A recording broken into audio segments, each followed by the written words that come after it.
Before the flood rose to swallow the world, there was a time when heaven touched earth, and the boundary between divine and mortal dissolved like morning mist. It is written in Genesis, when human beings began to increase in number on the earth, and daughters were born to them, the sons of God saw that the daughters of humans were beautiful, and they married any of them they chose. This was the beginning of the great transgression. 200 angels descended like falling stars to Mount Hermon. The Watchers, they were called, guardians tasked with keeping vigil over the children of Adam. But distance breeds longing, and longing breeds transgression. On that mountain peak, they made their oath. Shemihaza spoke first, trembling with desire and dread. I fear I alone will bear the weight of this great sin. 200 voices bound themselves as one, their words cutting through reality. They swore to descend, to take wives from the daughters of men, to know the warmth of human touch, the taste of mortal love.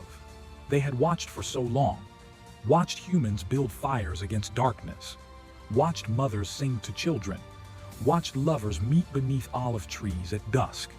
And in watching, something broke inside them, something that could never be repaired.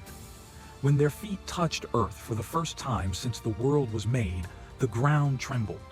Not from fear, but from recognition. Heaven had come down, and nothing would ever be the same. The women saw them first, beings of terrible beauty, their faces holding echoes of the divine, their eyes containing depths no human gaze could fathom. Some women ran, some knelt, some reached out their hands and chose the falling, chose the forbidden, chose love that defied creation's order itself. Azazel was among them, his name meaning God strengthens, though he would become the teacher of weakness, the corrupter. He walked among earth's children and saw their vulnerability, their soft flesh easily torn, their short lives flickering like candle flames. And he thought to make them strong. He taught them to forge swords from iron, to hammer bronze into shields, to craft instruments of war. Before Azazel, humans knew only stones and wooden clubs. After him, they knew the art of slaughter. The sound of hammers on anvils became the new music of the world, drowning out the songs of creation. Barakiel taught them to read the stars, to map the heavens. Kokabiel revealed the constellation secrets. Panemu brought writing, the bitter art of ink and scroll, and with it came contracts, lies set down in permanent form. Others taught the mixing of potions, the reading of omens, the cutting of roots for magic. They taught cosmetics, astrology, sorcery, enchantments. Every secret heaven had kept, the Watchers spilled out like wine from a broken vessel. And the women bore children, Genesis records. The Nephilim were on the earth in those days, and also afterward, when the sons of God went to the daughters of humans and had children by them. They were the heroes of old, men of renown. The first birth was attended by angels, and what emerged was not a child, but something else entirely. The infant grew in hours what should have taken years.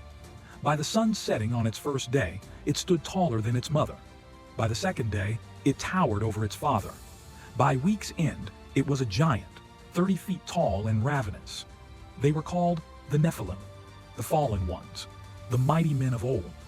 But they were neither men nor angels, belonging fully to neither realm, cursed by their very existence. They multiplied. 300 cubits tall some grew, their heads brushing clouds, their footsteps shaking earth. They were beautiful and terrible, with angels' strength and beasts' appetites. At first, they helped humans, moving stones that hundreds could not budge. But hunger grows with size, and the earth could not feed them. The Nephilim consumed everything, every harvest, every herd, every flock. They drank rivers dry and stripped orchards bare. When there was no more food, they turned to humanity itself. The Watchers' children began to devour Adam's children, crushing bones between their teeth, their laughter echoing across valleys where once prayers had risen. Blood soaked into the earth, and the earth remembered. Every drop, every scream, every life torn away before its time. The ground itself became a witness, saturated with suffering, and it cried out. The very stones groaned, the soil wept, and in heaven, the cry was heard.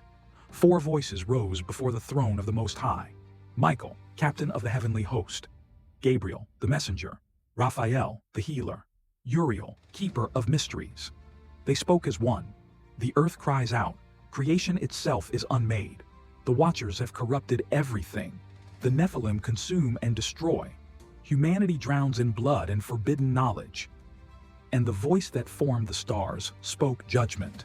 Genesis declares, "The Lord saw how great the wickedness of the human race had become on the earth, and that every inclination of the thoughts of the human heart was only evil all the time. The Lord regretted that he had made human beings on the earth, and his heart was deeply troubled." But before judgment could fall, there was Enoch. He walked among humanity, righteous in a generation of corruption. Scripture says of him, Enoch walked faithfully with God. Then he was no more, because God took him away. His feet moved between earth and heaven. He was chosen as a bridge between the falling and the fallen. The Watchers came to him, these beings who had once stood in the divine presence, now reduced to pleading with a mortal. Shemihazah led them, his face etched with the weight of what they had done. "Enoch," he said, voice cracking like breaking ice, "write for us a petition. Carry our words to heaven. Beg for mercy on our behalf." Enoch took up his reed and began to write. His hand moved across papyrus, capturing their desperation, their sorrow, their belated understanding. When the petition was complete, Enoch slept, and in sleeping, he was taken. He rose through layers of reality, through veils of fire and crystal. He saw the machinery of creation, the chambers where souls awaited birth, the gardens where the righteous dead walked. He saw the throne. Before it, Enoch trembled from the sheer weight of holiness. He presented the petition, unrolling the scroll with shaking hands. The answer came like thunder. "I will show no mercy to the Watchers." They knew what they abandoned. They understood the price of their descent. They chose, and choice has consequence. They will be bound until the final judgment. Tell them their petition is denied.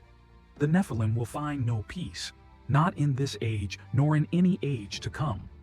Enoch descended bearing judgment. When he spoke the words to the Watchers, some wailed, some fell silent, and some turned their faces away. Raphael was sent to bind Azazel. The angel found him in the wilderness, still teaching, still corrupting. Raphael seized him with hands of light and fire, bore him to Dudael, a desert of darkness. There, in a pit hewn from living rock, Azazel was bound hand and foot, sharp stones placed beneath him, his face covered. There he remains until the day of great judgment. The other Watchers were bound likewise, imprisoned in valleys of darkness, in pits beneath mountains, in forbidden ways. The Watchers were bound, their children erased, their legacy a warning written in water and blood. Until the day when all things will be revealed, we walk on ground that once drank the blood of giants, beneath stars that angels taught us to read. Hey friends! If you're enjoying this kind of content, don't forget to hit that like button. It really helps more people discover the channel. And if you want to see more videos like this, make sure you subscribe and turn on the bell so you never miss out. Thanks for supporting the channel. It means the world.